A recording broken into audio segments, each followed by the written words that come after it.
Welcome to the channel, guys. In today's episode, I'm going to try and get some proper heat into this Discovery 3.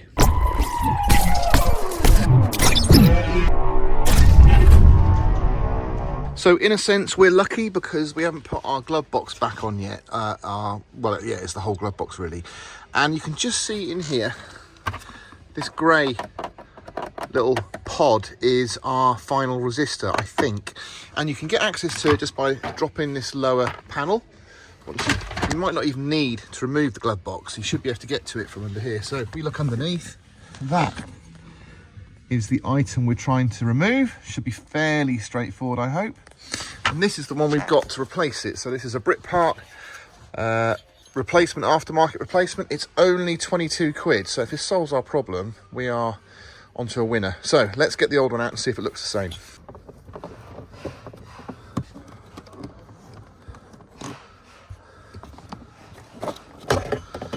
Go.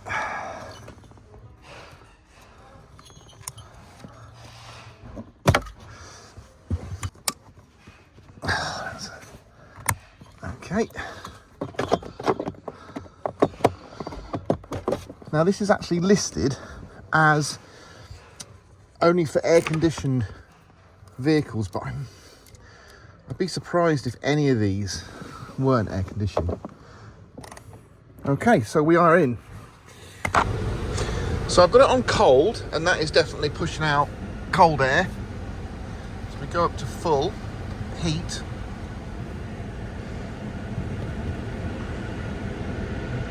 There's a change, but it's definitely not substantial. Cold. Cold. Well, that hasn't fixed the problem, sadly. I think I'd notice a big change if it was that simple.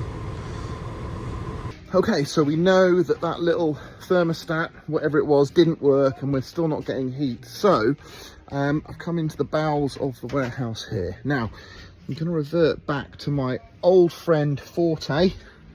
So what we're looking for is coolant biodegreaser and coolant cyst. That's the one. Is it? We only have one left. Wow, it's an old one too. Old school. This is not the new one, but it's the same stuff. Is it? Yeah, this should do the job. Right, so we've got some. Now this is really old, so this has been on our shelf for a while. This is good stuff, and I'm surprised it's not being replenished. So let's see if this does the job. Now there is a newer version of this out. I'll put a screen grab on now, let you know. But we're going to do a flush of the cooling system, try and free up and clear out that heater matrix. So we've got to put this in the vehicle, run it for a bit, and then we'll do a flush. I'm going to give it a good shake because it's been on the shelf for probably about 3-4 years.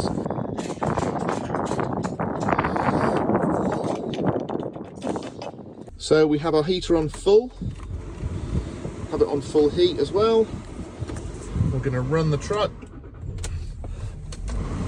And we need to run it at 3000 RPM for a minute, and then let it tick over for a minute, and then keep doing that until it gets up to temperature. I've just had a look online, and the UK switched to 15% VAT in 2008. So, I mean, this could be that old. So what is that? 18... Oh my god, it's 16 years old. But hopefully it's not got a shelf life. We did give it a good shake, but I certainly think that the new stuff would be a lot better, if I'm honest. But we'll give it a go, you never know. Well, at the moment, it's just sludge sitting in the expansion tank. So we're not up to temperature yet, nothing's flowing through, so yeah, need a little bit more time. It does say let it tick over for half an hour, so I guess I'll take a lunch break. It's taken a while, but we have managed to get the coolant flowing through the engine and get it to flush through that additive. The only thing is, it was a real struggle to get the engine up to temperature, so we're not even quite up to half. I even took it for a drive for about 25 minutes, half an hour. Just wouldn't go up, so I'm kind of thinking maybe we've got a problem with our thermostat housing. in our thermostat anyway. So when we drop the coolant, it might be an idea to actually do that at the same time. So that's possibly what we're going to do. So we're going to drop the coolant, and then we'll give it a good flush out with some water, get some new coolant in there, and hopefully we'll have a bit better heating inside the vehicle. So the first job we've got to do is take off this plate, and that'll give us access to the hose. And what I'm really hoping, I don't know if it's there or not, I'm really hoping we've got the union with the thermostat inside with the housing there, which means we can swap that all over, but we don't know yet.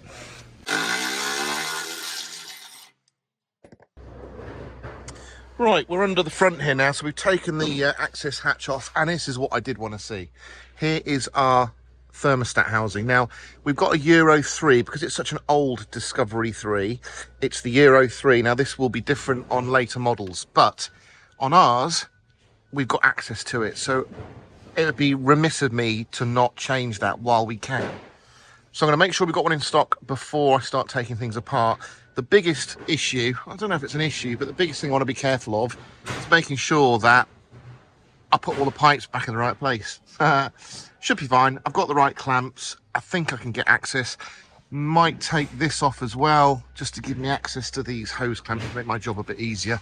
So the easiest way for these is get your pry tool underneath, prise it out a touch, and go over the lip, and then prise out the middle piece, like that. And then that should just drop out nicely.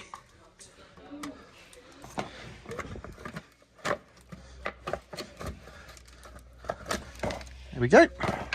So as you can see, we now got a little bit better access to some of these clamps. As yeah, I do want to do it in situ. Hopefully my camera's not going to get covered. So let's have a look.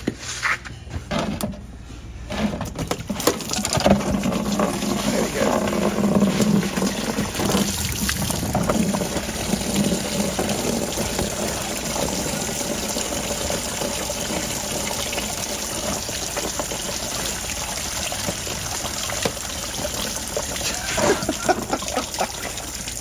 Well, some of it went in the bucket. There we go. Disgusting. Lucky job that, but it's never easy on your own. It's nice if you've got someone to guide the hoses into the container that you're collecting the coolant into, which obviously you need to do. We'll put all that coolant back in the tubs when they're empty, when we've refilled it. But now I'm going to get it off the ramp, or the ramps, outside. I'm just going to start flushing it with some fresh water and see what comes out. Right, well, we seem to be running clear now, which is good. Our coolant doesn't look too bad. It is quite sort of frothy and creamy looking, but I'm hoping that's the bio-degreaser in action. So yeah, good to be out though, I think, and get some clean in there. It's a bit murky. It's not really what you want unless you're panning, like you say, for gold. What I think is happening is this thermostat, obviously the hot water is generated and backed up this side. When it gets hot enough, it will then pass through the opened thermostat inside. Now, I think what's happening is it's not opening, and that means it's not allowing water to pass into the rest of the system, i.e. into the interior heater matrix. It's just basically concentrating on getting the engine up to temperature first before it opens and then releases. So because we're not getting up to temperature, I think that's the cause. It's not releasing early enough. But why we're not getting up to temperature in the first place, that is another issue, because it's not because this is open the whole time. It's definitely closed. So yeah, I think the idea is we'll get one of these on, a new one, and hopefully that'll start activating or actuating quicker to allow the water to flow through sort of quicker, really, and then we'll go from there. Now, I know it looks old already because it's a dirty job getting it back in. Looking from underneath, I got this hose on first at the top, and what I did is I orientated all the clips so they're easier to manage. So that one went on first, followed by that one. I got little stoppers on the housing, which is good. It means you've got your pipe on there. Then I did this top one out of the way. Again, that's on a stopper, and there. Then we got this one on. Now the hardest one was to get this one on because there's not a lot of room for the hose to pass by this hose when it's got a clamp on it. So I put the spring clamp on first, on the actual housing, pushed the piping on, squeezed the housing and slid it on that way because I couldn't get it past, wouldn't be able to get it past there because it was hard work getting it off. Okay, so we're going to do a 50-50 mix with the Miller's Alpine Red coolant, and I'm going to put water in first, just a bit, just to make sure there's no obvious leaks before we start on a waste coolant. Right, we're looking okay underneath. So let's go ahead and top up with some coolant. I've got to say, unfortunately, we haven't improved our situation, so we're still very slow at getting up to temperature. That is cold air coming out of there. It's not hot in the slightest. We have nothing. I mean, I just don't think it's the matrix. Well, I suppose it could be. I mean, there's plenty of air coming through, but it's just stone cold. There's just nothing. No hot air at all.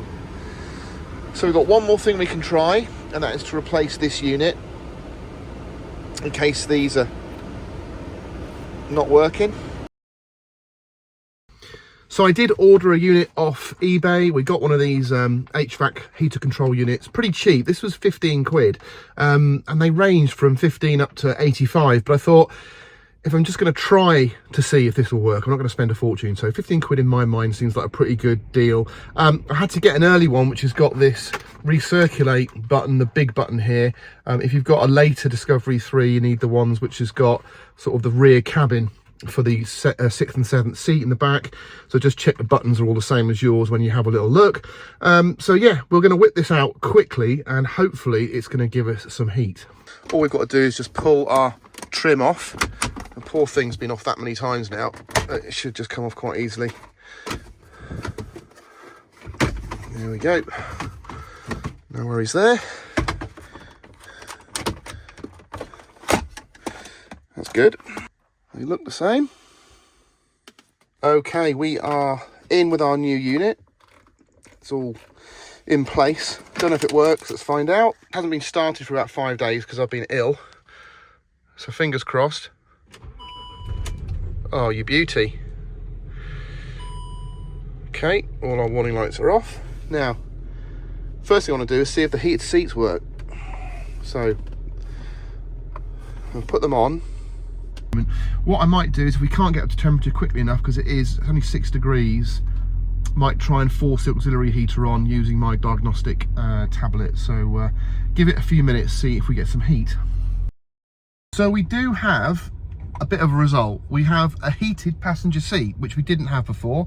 So for 15 quid, changing that control unit has given us a heated seat. Whoopie-doo. It's not a lot good to me, but anyway, I will check to see if there's a wire loose or something's happened on my seat when I get a minute. Apart from that, I don't think we're getting any heat. Well, I think this is the first video I've posted where I haven't actually managed to resolve an issue in the video, so I do apologize for that, but at least you get to see all the little things I've done which might apply to your vehicle. It's always worth a go. I mean, we've spent £100 of our minuscule budget. Don't forget, this whole build was trying to put together for £3,000. That's buying the vehicle, getting it running, and getting it to the sort of the most northerly point in the Alps and back, all for £3 grand. That's quite a challenge, and I've just wasted 100 quid doing it.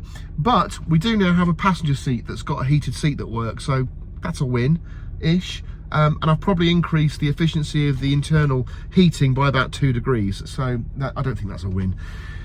I genuinely think that we've got to do the heater matrix. For now, I'm going to just put the Discovery 3 to one side, enjoy Christmas, enjoy the new year, and then we're going to get back into it straight in January. I hope you all have a fantastic Christmas and New Year. Whatever you're doing, whatever you're celebrating, and however you're doing it, have a great time, and I shall catch you in the new year.